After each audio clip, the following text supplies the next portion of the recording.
This is the Home Service Expert Podcast with Tommy Mello. Let's talk about bringing in some more money for your home service business. Welcome to the Home Service Expert, where each week, Tommy chats with world-class entrepreneurs and experts in various fields like marketing, sales, hiring, and leadership to find out what's really behind their success in business. Now, your host, the Home Service Millionaire, Tommy Mello. Welcome back to the Home Service Expert. I'm Tommy Mello, and this is another episode that you're going to want to make sure you turn up the audio on your computer. I got Farres Elsabbagh here, and he is an expert. He's done everything from A to Z in a business, from marketing to the sales end, to the recruiting, to the customer service. He's the president of the Canadian General Contractors Group from 2014 to present, part-time professor at Algonquin College. Algonquin College, which is Applied Arts and Technology. Member of the Board of Directors of the Finance Committee, University of Ottawa Alumni Association. Chief Relationship Manager for Vancouver's General Contractors. And a Sales Manager and Program Director of S-Trip. And you've helped expand the Canadian General Contractors Group across Canada, including Vancouver. And then the 10 months, it says in the first 10 months, the Canadian General Contractors Calgary made $2.1 million of sales. So I'm excited to have you on. I heard great things. I talked to several people that said I have to get you on here. And how's your day going? Day's going great. Couldn't be happier. My team's happy. Business is rolling in. Exciting times over here.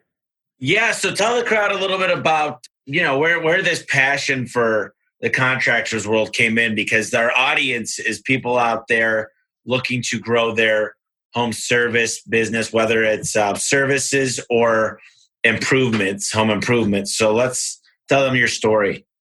Yeah, absolutely. For the last 10 years, I've been basically building design, build, renovation, and custom home building companies across Canada.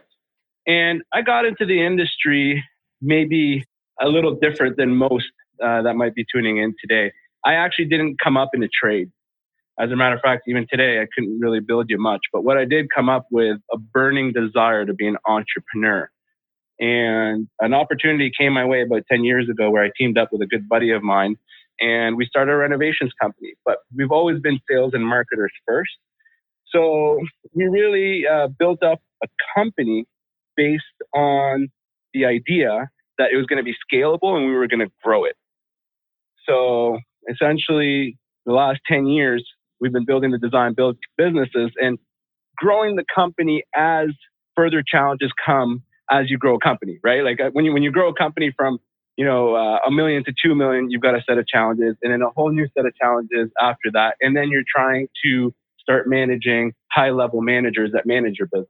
So basically, what we do is we're problem solvers. And that's what we've been doing. Quick facts so you kind of have an idea of what we do and who we are. We do about $20 million annually, got about 100 employees and probably another 100 subcontractors. And then that's basically it been for the last 10 years. That's awesome. So tell me a little bit about, so you started in the travel industry and you worked at a travel agency in Canada, and then you got involved with the contractors. Tell me a little bit about, how did that help your career? I'm just curious. Did the customer service and help that, or what was the good takeaway from that? That's a good question, right? So it's 2007. I just graduated university and I needed a job. I had student loans to pay. But at the same time, I wanted to have some fun. And what I had at that time is I had a small little business where it was like an event management business. So I did proms and after proms. And then I got connected with these guys that were doing graduation trips. So they saw that I had a network of students. Naturally, they tapped into it and they saw that I had great sales skills. So then they started sending me to different cities across Canada to pitch their graduation trips. Fast forward 2-3 years later, I'm expanding the company across Canada and then expanding them into Mexico, Dominican, and Cuba. And really the main takeaway that I have till this day, whenever I'm thinking about a new venture, I like to keep things very simple. Get sales, figure everything else out later. Because without sales, you don't have time to figure anything out, right? And when we got into the construction industry, so there was the get sales, figure everything else out later, and then there was just the figure it out. When I was expanding this company across Canada, the student travel company, I didn't have a manager or anybody by me to kind of guide me through getting sales. Or heck, I was selling $1 million trips to Cuba, $1 million worth of trips, so 10, 20,000 students to Cuba without going to Cuba ever, without speaking Spanish. Heck, you couldn't even really conduct business there because you couldn't just wire money into Cuba. So I was flying down with briefcases of cash and exchanging them in bushes because it's a communist country. You can't just do business. So what I learned was there is really nothing that's impossible, right? And the key takeaway from working in the student travel industry, and specifically that example I gave you, was no matter what problem came your way, figure it out. There's an answer somewhere. If I didn't have that experience, I wouldn't have had the confidence to go and start multiple construction companies. You got to remember, I've never lifted a hammer in my life. What gives a guy that kind of confidence to go and start multi-million-dollar construction companies? And it was just simply the fact that I've been put in positions where my back is against the wall and I had to figure it out and I've overcome them. So in a way, I've been there before, but not really, just in a different industry. Does that kind of all make sense? Yeah, it does. It's really all about, I think customer service and sales go hand in hand. I think sales help mask a lot of the problems. It's one of the things that I'm really realizing is you need to have sales and you need to have marketing. Those are like the two big ones because you can't have sales without the phone ringing. And I'm really good at sales and marketing, and thank God, because otherwise we'd be out of business a long time ago. But I don't love the day-to-day operations, the inventory, the clocking in, clocking out, all that stuff for the employees. Where do you see most businesses failing? You know what? It sounds like we have a lot in common because I'm the same way. I love sales and marketing, and I hate the operation side of things. And I mean, I tell you I hate it, but that doesn't mean I don't focus on it because that's kind of where you squeeze out your profit, right? But I'm a sales and marketing guy, and where I notice that most remodelers, home service experts, custom home builders, to my advantage, actually underestimate the importance of marketing. And it's so funny because I'm a part of so many like construction and remodeling groups. And I'm always telling people, hey guys, you got to focus on your marketing. And nobody takes me seriously. And I think it's hilarious because that's where people like me that have never picked up a hammer can come in and just take the market. You know what I mean? Or they might think that, oh, that's great, but I don't have the money for it. But yet you might have the money for all these tools and all these trucks and all these other things, but yet you don't put it in the right place. Right? So they underestimate marketing or they do not invest their money properly. And here's the other thing. They try to take on marketing themselves. But then again, I tell them, would you hire me, a guy that's never built a deck before, to build your deck? They'd say, hell no. So then why are you doing marketing and you've never done marketing before? You get what I'm saying? Oh, yeah. Yeah. And I think a lot of times contractors, they have a bad experience with like an agency who does pay-per-click. Or possibly social, or they get into a money mailer or a Valpak or one of the big mailing companies and they say, oh, that didn't work. I tried it for 2 months. And then they say it failed. And they say, my question to everybody out there is, if it's such a failure, why did Google do $110 billion last year? Why are people making their whole business off of pay-per-click? Why is organic Google still the best place to be? Why do reviews matter? Why are so many people paying for Yelp? A lot of people say that stuff doesn't work. Well, right. I think you either had a bad experience or you're not putting in the right spots. And I wholeheartedly agree with you. What kind of marketing do you like to get started with? Let's say someone comes in and they've got a really good business. Word of mouth has been done well for them. And of course, referrals are the best thing, but that'll only allow you to grow so much. What's the next thing to get started with? Right. And that's a good question, right? And I guess the one disclaimer is I'll give them kind of like, the one option if I only had one option, but to get the full optimal output, it's a whole ecosystem, it's a whole engine, it's a whole mix of things. But that being said, if you're looking today to get the best bang for your buck and start generating leads, it's Google Ads, just as you said. Why is Google $1 trillion company? Because they have done something revolutionary in marketing. They've been able to collect a pool of consumers who have intentions, and that's the big word there, intentions of buying your product and service. And they've given access to businesses who are willing to pay for it to get access to that pool, right? So if there was the one place to focus or get somewhere to focus is Google Ads, but to get optimal output, it's a whole ecosystem that really revolves around Google Ads. Yeah, and one of the things I'll tell you, I try to talk about my business in these podcasts a little bit as well, just because we have our own issues. We're not like any other business. So we're still in the grind from day to day. You know, we're in 12 states, we're in 19 markets, and I will tell you that I'm pulling back on a lot of my mailers and really going towards the paid side on the PPC and investing more in link building and SEO. And the whole reason is these mailers hit and you're slammed, and then the rest of the month you're slow. So if you get a couple big mailers, you might be busy a week and a half, 2 weeks, and the technicians get really disgruntled. So I think my goal would be do direct response, as much Google as possible to the point of diminishing returns, and then slowly add zones into the mailers. And but you gotta have the sales. I tell you this, my ticket average in my lowest city is around 220. In my best city, it's over 600. Now, when you look at that variance, the big cities basically takes the small city and averages out. It's really bad when you look at it like that. So right. I think there is an ecosystem, but I think you need to go after direct response. A lot of people say you need to spend a lot of money on branding, and I disagree until you're a certain size. If you're trying to take market share, but you need to have a high ticket average. You need to have a good conversion rate. You know, those are things that people don't talk about. You need to have a good booking rate. A lot of people spend money in marketing, and then I go and look at their call center, and I go, you guys are not booking half of these calls. Well, that was out of our service area, or that one was a parts call, or that one was just an inquiry. They weren't really serious. So they don't even count that stuff. And they're like, oh yeah, we're doing great though. I mean, what's your experience with that kind of stuff? Those other things that matter. So, I mean, I think it's hard to categorize all home service businesses under one umbrella, especially like remodeling, custom home building, just because our ticket size, like, you know, our average service size is exponentially higher than most, right? So it's important to kind of keep in mind, most of my experience has to do with remodeling companies and custom home building companies.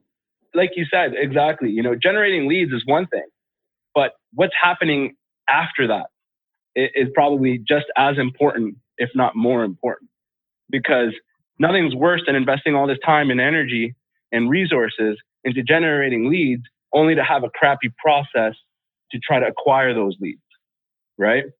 Well, I was just talking about how a lot of times we don't look at the call booking rate, or we don't look at your conversion rate or your average ticket on a repair. And I think by not looking at that, you're really putting yourself in a deficit. What is your take on some of those key performance indicators? Okay. So, you know, a few years ago, our main KPIs were, you know, I'd go up to a sales guy and I'd tell him, you know what, I want 300 grand in sales from you. The month would roll on, and then we don't get 300 grand in sales. And then I find myself asking him, why didn't you get me 300 grand worth of sales? And then I remember reflecting, being like, wow, is that conversation so useless? Because by that time, it's too late. You can't go back in time and get that $300,000 sales. So what I did is I built behavioral KPIs. So behavioral KPIs that lead to sales. And then when I reflect back and I realize we are only getting sales when we meet with clients. So I created 3 sets of KPIs: in-office meetings, home consultations or site consultations, and project walkthroughs. So home consultations are when we go out and meet with a prospect, you know, somebody that wants to do a kitchen renovation or a basement renovation, we'll go and we'll meet with them. That's a home consultation. Afterwards, we always make sure that we get them into our office. So another key performance indicator is how many in-office meetings we're having. And then my third one is project walkthroughs, which is for really hot qualified leads or prospects that have gone through our process and are ready to commit to us to a 6-figure project. And what we do is we show off one of our existing jobs. And really the idea behind that is I realized the more I take up of my prospects' time, the less they have time for my competitors. Because, you know, homeowners only have so much time on their hands. So our KPIs were broken down by those three sets. And now all of our conversations are about how do we get more KPIs? And because we've essentially built a system where we got almost like to the point where it's unlimited leads, we can get high KPIs. And the reason why we want high KPIs is because, here's an example. We roughly average about 30 or 40 KPIs a week. So we're meeting with clients 30 or 40 times a week. Now you times that by 4. We're meeting clients at 120 or 160 times. So these are separate meetings. Actually, in some cases, they could double up. But if we have 160 meetings, all we really need in my industry, my average job size is $100,000. All I really need is 10 of those to close, and I got my $1 million in sales. Does that make sense? Yeah, I really like the concept of you're taking up the customer's time, but not necessarily you're educating. You're creating a rapport, you're educating, then you're following up. I was looking at a company that does solar, and it was a Facebook ad.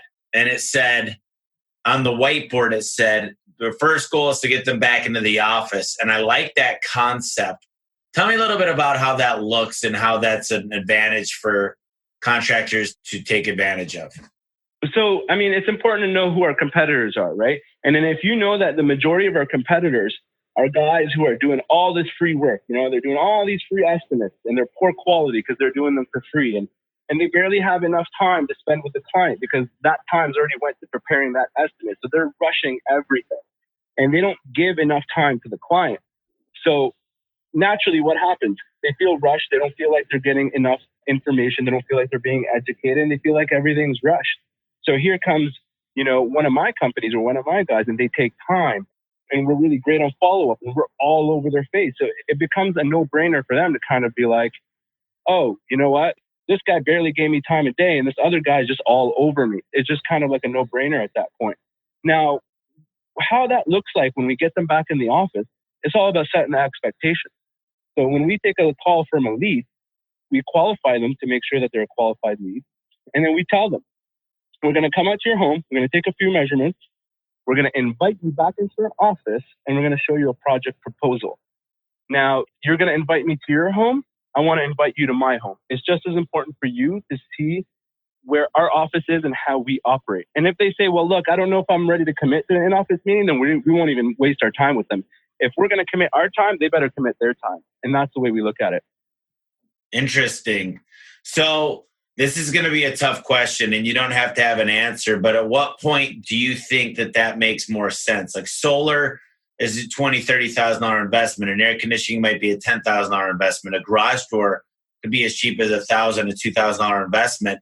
Is there a general rule of thumb that you'd say that makes sense to get them back in to show them that to kind of build credibility? Or what would you say?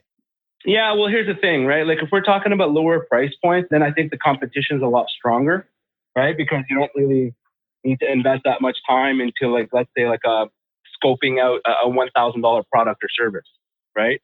Whereas for us, we don't do projects under $20,000. So I'm sure this model isn't really specific to anybody that does lower ticket sales. Just because if you say, hey, look, if you're not coming back to my office to talk about a garage door, well, I'm not going to work with you, but you've got probably 20 other guys that can go and give them a price right to their door and not have much expectations, right?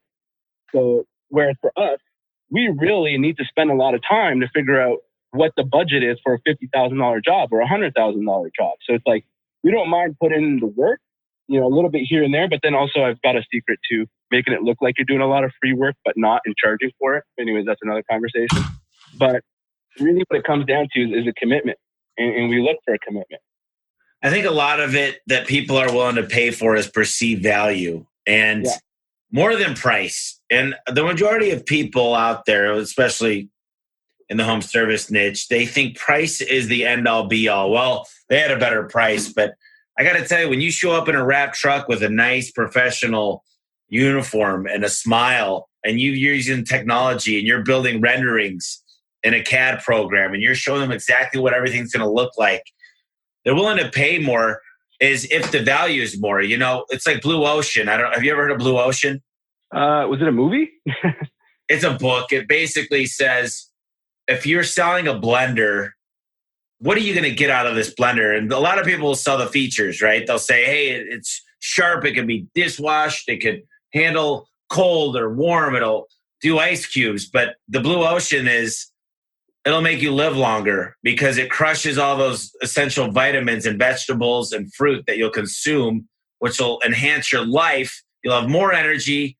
You'll have more stamina, all the major essentials you need to live a better, longer life. And that's really what people want. They're either avoiding fear, or they're avoiding the negative, or they're rushing towards the good. And most people, they try to avoid the bad stuff more than they try to go towards the good. So when you're thinking about that, I try to take people down a pain funnel. So what didn't you like about this current garage door? What were some of the things that you would have changed? What was it like when you missed a day of work because of it? How cold is it out here in the winter, and how warm is it in the summer? And let them remember all that stuff. And then it's a lot easier to set them up to sell. What's an important aspect of sales that we should have the people out there think about, especially when they're in an in-home consultation? Yeah. So specifically about pain points, and you're absolutely right? Like, I mean, I'm sure that these prospects know that anybody can do a renovation, really, at the core of it, right? But what are they really worried about? What are consumers really worried about in our industry that's kind of known? They're worried about contractors that are going to take their money and run away. They're worried about contractors who are actually going to be reputable and honor their warranty. These are some of the core pain points that consumers have, and we try to speak to those, right? And we try to speak to them, and that's part of the reason why we invite them back into our office. It's like, look, a lot of times I tell people I collect a 30% deposit, whether it's a $100,000 job or $200,000 job. And they're like, they give you 30 grand or 60 grand, like a few months before you start the project. Yeah, because they trust us. Because when they come into my office, like in Ottawa, I got a 6,000 square foot office. They come in and it's professional, it's clean. They're greeted, they're offered a water and coffee. They come into the boardroom. We put together a presentation, on the big screen, and they've got all their floor plans and their scopes of work. Like, trust is not an issue. And you know what? In most cases, we probably didn't even have to say a word. So speaking to their pain points and really understanding and what is really on the top of their mind takes some really strategic sales techniques where you ask questions and you dig deep and peel back the onion. Starting questions off with words like specifically, why do you want to do this? And then starting them off with exactly tell me how this will make your life better. You'll get down to the root. And then when you speak to the root of their pain points, now you are on a whole nother level. Whereas our competition doesn't even speak to their pain points. They'll probably just rush in and out, and all they're worried about is pumping out as much estimates as possible. And that's all they're concerned about. Whereas we take the time to really figure out what their pain points are and speak to them with what we know. And usually, the pain points are all the same. It's the same that everybody knows about. These aren't a secret. It's just how you position it and how you get that from the client. And then how you propose solutions for that. That's the strategy part. So this is a good subject to switch to. Would you consider yourself one of the more higher ends as far as expensive, as far as price? Not even, actually. We have a competitor who doesn't want to do volume. So we do volume, we do about, 120, 130 projects per office, which is about, 10 a month. My competitor goes for a lower volume, but a higher price point. So I wouldn't say we're higher end, but then, you might get a guy that just has a pickup truck and a few tools. And sometimes we're more expensive than them, but that's, in my opinion, a whole different service. Yeah. And I like to be the expensive one because I want to be the best on time and I want to be the best on quality. Therefore, I might not be the best on price, but the value you're going to get is much better. So what do you consider a good closing ratio for you? What's a good fair amount? Now, you guys said you don't even bother going out to them. I'd still count that against your ratio. You won't go out to them unless they'll come back into your office. Not a big deal. I'm not trying to lower your number, but I'm just curious. I still think because people build these gray areas and say, oh, well, they weren't even interested in coming back to our office, so we're not going to count them. I think that's lying about the numbers because I can make numbers look however I want. So what is the real close ratio from everybody that calls in for a remodel or a new build? Okay, so that's a good question. I'm going to give you the number, but it's not fair or accurate, and I'll explain why. So the question is total leads comes in to what I close or qualified leads? See, to close. I want to know the total, then we'll talk about qualified. Sure. So quick math, and per office generate about 150 leads a month, and we close 10. So whatever that is. But the reason why I don't know off the top of my head, because it's not an accurate reflection of what we do. I got it. So qualified means the both decision makers will probably be there, that you show up to the house, they'll come back to your office. What is your close ratio? Define qualified, and then what's your close ratio for qualified? Good question. So what defines qualified is they're ready to go. They're not thinking about doing it next year. They're motivated. Okay. Yeah. Okay. And they've got realistic expectations. So they understand a kitchen's going to cost between 30 and 50 and not 10 grand. They got cash on hand. They're ready to go. Realistic expectations. And yeah, that's pretty much it. So our qualified rate from our total leads is about 35%. So from that 150, we're roughly talking about somewhere about 50 are qualified. Got it. Okay. And from that 50, we sell 10. So that's 20%. But it gets like in my industry, you need a little bit more clarity than what I just said to you. And the reason why is because as a design build firm, before I sell that $50,000 kitchen, I sell them design and pre-construction planning for $2 or $3 grand. So I compartmentalize my sales process. You get what I'm saying? Yeah, I like to do that. I like first let them become a customer for cheap. Let them make the buying decision. Get their checkbook on the table. Let the process begin. Wow them, and then they're in for that big ticket. So exactly, and it's a lot easier to ask for $2,000-$3,000 than to ask for $50,000 or $100,000. And now what you're doing is we're getting paid to organize their project, to build proper scopes of work, proper budget, right? And we're not doing free estimates anymore, which just consumes a crap load of time. And it's only a poor quality anyways, because, you're not going to spend 10, 20 hours putting together a free scope of work, right? It doesn't make sense for a business. And that's what most of the guys are doing out there. It's really interesting. Yeah, but then it changes. You can't trust a bid from a contractor because they're like, it's just as much the customer's fault because, I want better lights. I decided I want wood floors instead of the linoleum or whatever it is. It's all the time there's change orders. The price goes through the roof. It's just what happens. And that's part of the design. I mean, it's not a bad thing. Which part? Like you're talking about the free work? No. I'm just saying it's not a bad thing that it always goes above what you started out as. I don't know anybody that starts a project that says, yeah, I got out $20,000 cheaper than I thought. It's usually like, well, I decided I wanted a better alarm system and I decided I wanted built-in Wi-Fi or, whatever it is. But yeah, no, for sure. But sorry, that's not what I was saying. I'm not really sure what got you to think I was saying that per se. But what I was just saying is that a lot of the contractors are expected to do free work. I don't know. I understand what you're saying. I was going off on another realm. What you were saying, correct me if I'm wrong, but you're not going to spend a week doing a free estimate. You're going to charge them for the CAD and a few grand for the design. And That's how you do the estimate. Exactly. Yeah. You got it.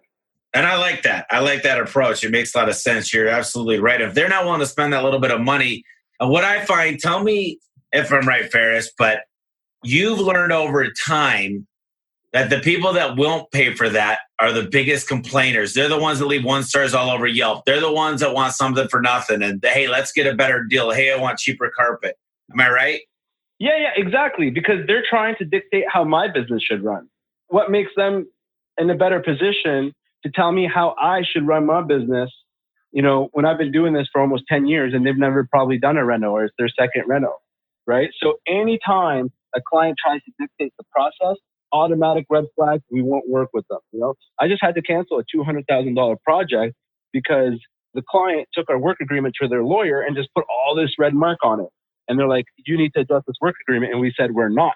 And then so although she was willing to make concessions and follow our work agreement, the fact that she even brought that up made her a red flag, and I don't even want to work with it. Because when you start focusing on sales and marketing and you get to a point where you've got predictable leads, sales, revenue, and profit, you don't need to get desperate and work with whoever, because it's these people that will drain your company and make you fork out money for their renovation. Like $200,000 jobs, heck, $1 million jobs used to get me excited because of the big number. But in my maturity and growing and learning, these big numbers don't mean anything at the end of the day, because I've seen, $600,000-$700,000 jobs cost me money to perform for many different reasons, obviously. Oh, yeah. Yeah, we've all lost money on a job. And you guys got a good problem. You got enough jobs coming in where you could be a little bit more selective. What would you say to the small guy out there? Really, what I've heard is the follow-up is the poorest piece of small businesses, I think. And I could do better myself. I think we do a damn good job, but I always think there's room for improvement. So you mentioned a guy in a truck, right? Right. What's his next step? Because look, to get to be where you're at, you're skipping a lot of steps. What's the next step? Well, give me the next 3 steps of what you would do if you were the guy who's going out. He's got a truck of tools. He's got one good employee. He's pretty good at everything. He's not great at everything, but he's got a couple subs that work for him, and he does pretty good work. What's his next step to build a business? Well, he's got to change his business model, because if he's the guy that's working on the tools and working on the jobs, then he can't be a business person and focus on his business. And depending on his goal, I'm assuming his goal is to grow his business, maybe to the point where he steps back, he's not on the tools, and to the point where he puts the right people in place so he can run the company efficiently while not having to work 14-hour days and pull hair out of his head. If he's on the tools and he's project managing, or heck, even building as a finished carpenter or whatever, his business will never grow. He has to step back. He has to focus on marketing. He has to generate a lot of leads. He has to perfect the sales process, and he has to work on his operations and put the right people in place to execute on his processes and procedures. So month 1, right? We're going into January.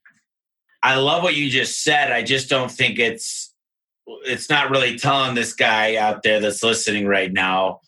You told him what he's got to do, but step 1 is what? Put an ad out there. Step 1 is, these guys. Okay, well, are we assuming he has no clients right now? Like, are we assuming he has a few clients?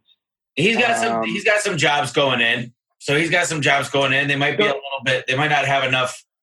See, a lot of these guys, they will go out and they buy themselves a job because they don't bid it high enough to make a profit for the company. So let's just say he sold these jobs, right? He could get a few workers in there and he could step away more as a checking in from time to time, like a part-time foreman is what he's going to do now. He's not working in the grind every day. What's the next step? So his next step is he's got to figure out his marketing. He's got to generate leads for himself. Because if you think about business as a bunch of different compartments in a pipeline, like an oil pipeline, the first compartment is marketing.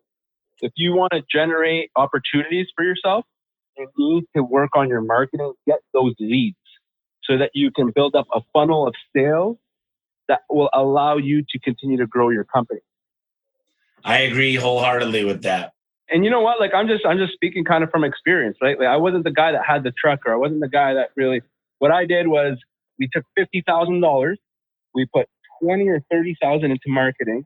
So like a bunch of things, the website, some SEO, some PPC. I got some listings in some home renovations directories. Like in Canada, we have something called the Home Stars, and we just started generating leads.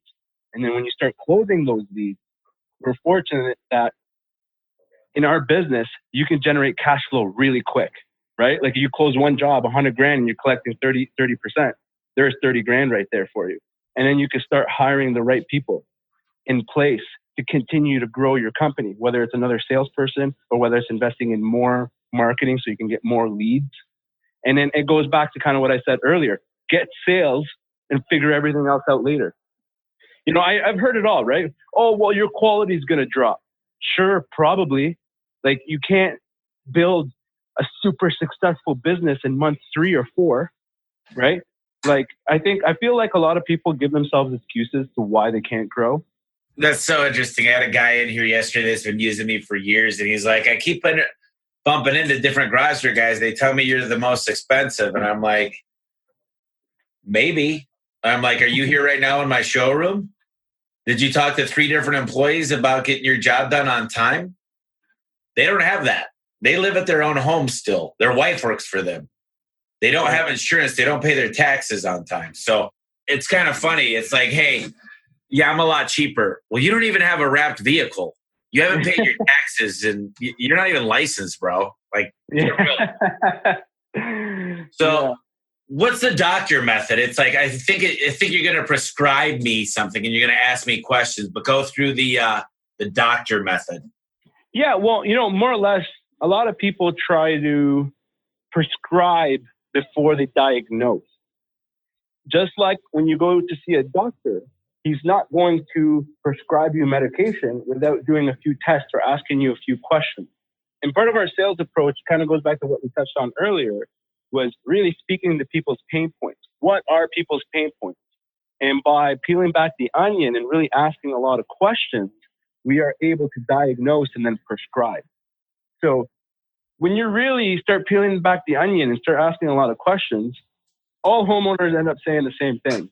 Well, you know what? This is going to be a big project for us, and it's a big investment, and we want to make sure we're giving it to the right company because maybe they've been screwed in the past before, right? And then we got to start talking to how they can trust us and why we're a reputable company and all the great things that we've done around that.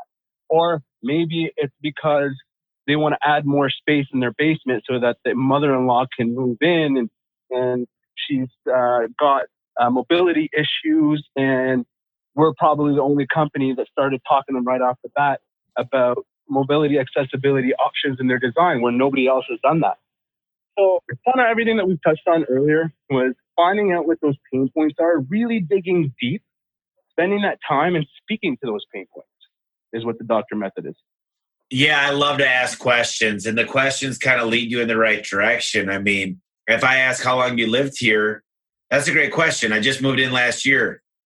So you don't know anything about the garage or whatever you're selling. And then how long you plan on staying in the home is really important too. Oh, I'm moving next in 2 years. So I just want to do something to get me by. Questions are the way to get everything you're going to need to know. And that's how we could tell people's personality. And that's what could lead to more sales. So right. And you know what? When the doctor method is executed properly, homeowners start pitching you to themselves. Where it's just like, oh, like I really want the right contractor. I had this other experience where the guy ran off with my money and it was a nightmare because I was very stressed out. I ended up losing my job and my wife almost divorced me and the kids were always upset. And then it became, then what are you really looking for? Are you looking for a company that has an office where that you'll always be able to reach out to them? Are you looking for communication daily? So maybe like our client portal with a centralized place of communication with all of our team members. Is that something that would kind of give you peace of mind? And they start saying, yeah, that's exactly what I want. They started telling you that they need you. Yeah, I love that. And then have you ever heard of story selling? Like tell a story to a customer and explain it so they listen. Do you ever do any stories? Not specifically, no. Like one of the stories I'll tell them is if someone doesn't choose to get a certain part, I'll tell them a story about a customer in the last month or two, if I know one off the top of my head, or even a story about a customer that refused it a year ago. And I'll just run them through and I'll say, I had a customer that said the same exact thing. And unfortunately, here's what happened. I got a call around 8:15, and I like the details because the details are what make a story. So it's the devil's in the details. So 8:15 at night, and of course, the customer was not happy because we were just out there in the previous month, and we looked up the ticket and we looked on the back end of our system, and we definitely recommended these parts. And just by telling the story, I find it really gets through to people more when you can tell a story, like jokes and all that stuff too. But it's just something I like to do. So tell me about your 4 Ps of freedom. So what are most of the pain points remodelers or custom home builders have? And I know it's a specific niche into what most of your listeners are part of, but I'm going to speak to those guys right now. A bunch of them, their pain points are, they're working 12, 14-hour days. They're working 6-7 days a week.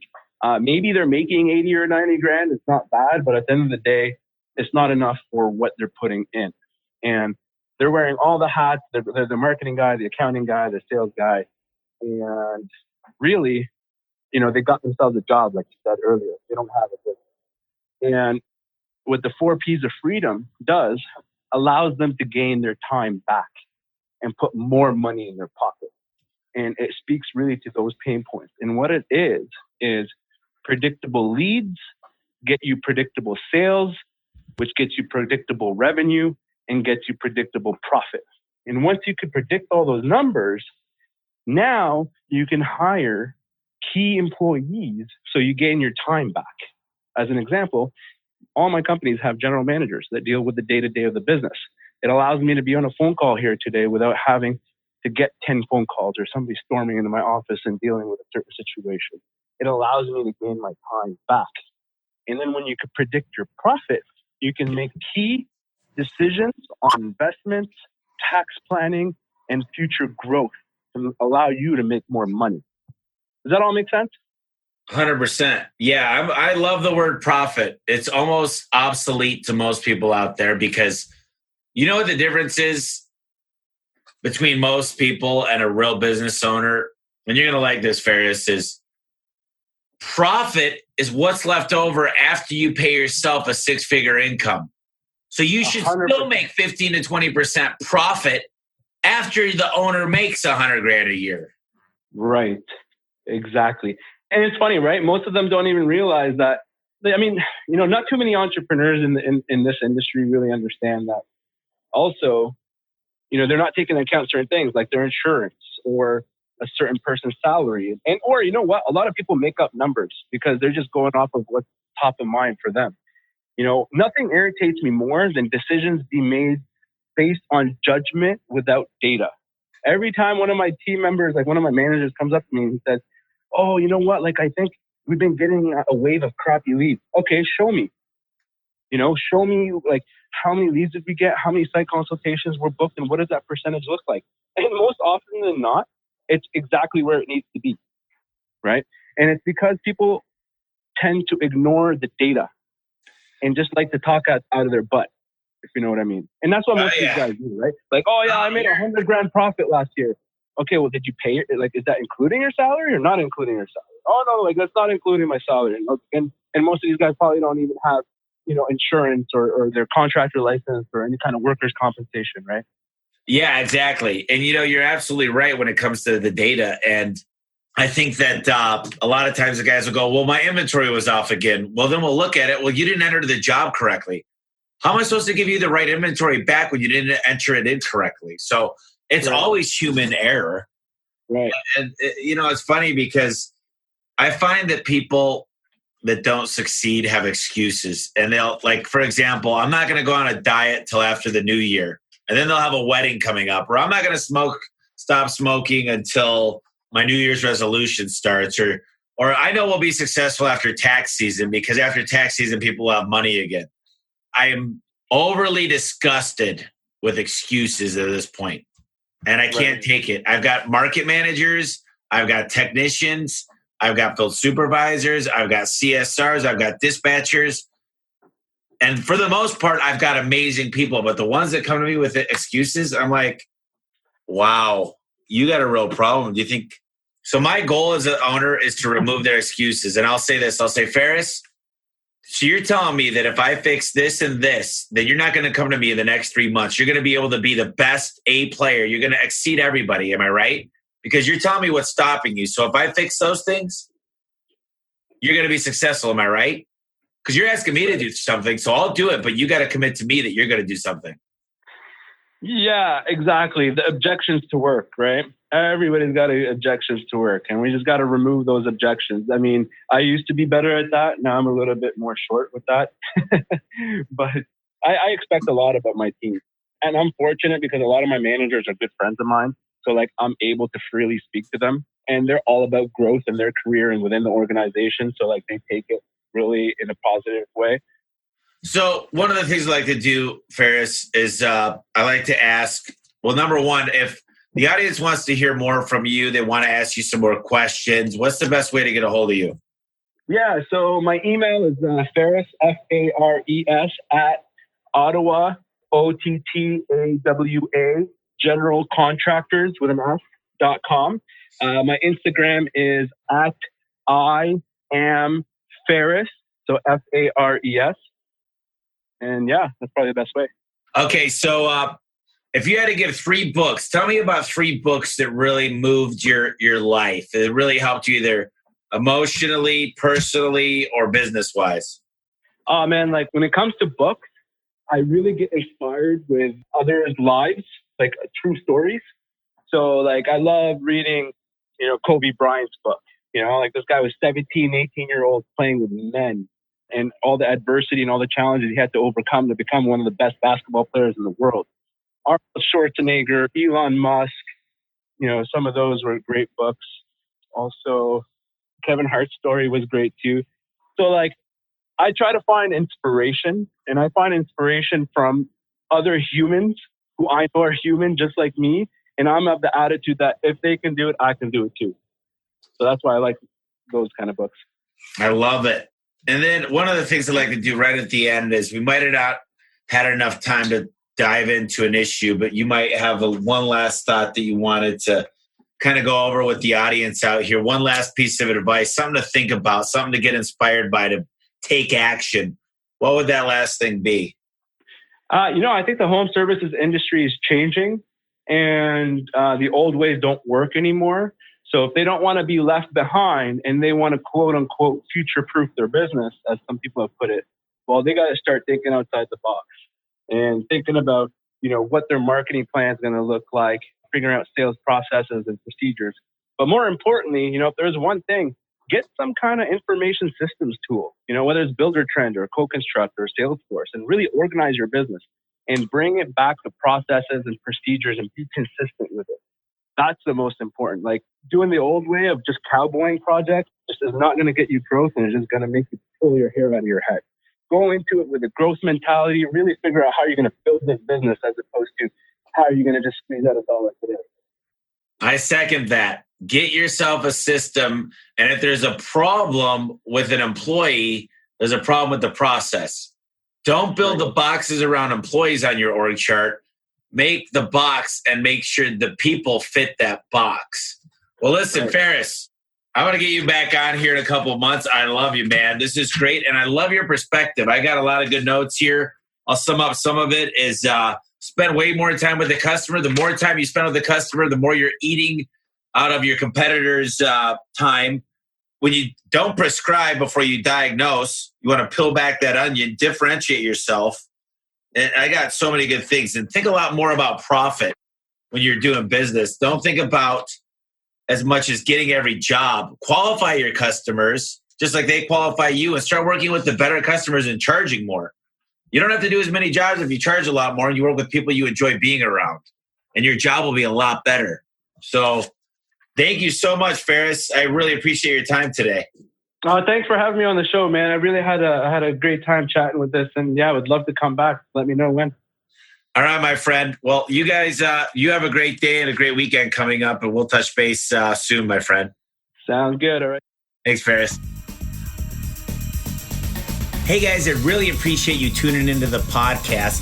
I wanted to let you know that my book is available right now on Amazon. It's called The Home Service Millionaire. That's homeservicemillionaire.com. Just go to the website. It'll show you exactly where and how to buy the book. I poured 2 years of knowledge into this book, and I had 12 contributors. Everybody from the COO at Home Advisor to the CEO of Valpak, and of course, Ara, the CEO of Service Titan. It tells you how to have the right mindset and become a millionaire and think like a millionaire. It goes into exactly how to turn on lead generation. Have those phones ringing off the hook for the customers that you want to be calling, where you can make money and get great reviews. It also goes into simple things like how to attract A players. Listen, if you want a great apple pie, you need to buy good apples, and you need to know where to buy those apples. And it also talks about simple things like knowing how to keep the score. You should have your financial check every week. You should know exactly what's coming in and out of your account. You should know when to cut advertising that's not working. And more than anything, you should know how to cut employees that aren't making it for you. Listen, you might have a big heart, but this book is going to show you how to make decisions built on numbers. I hope you pick up the book, and I really appreciate everything. I hope you're having a great day. Tune in next week. Thank you.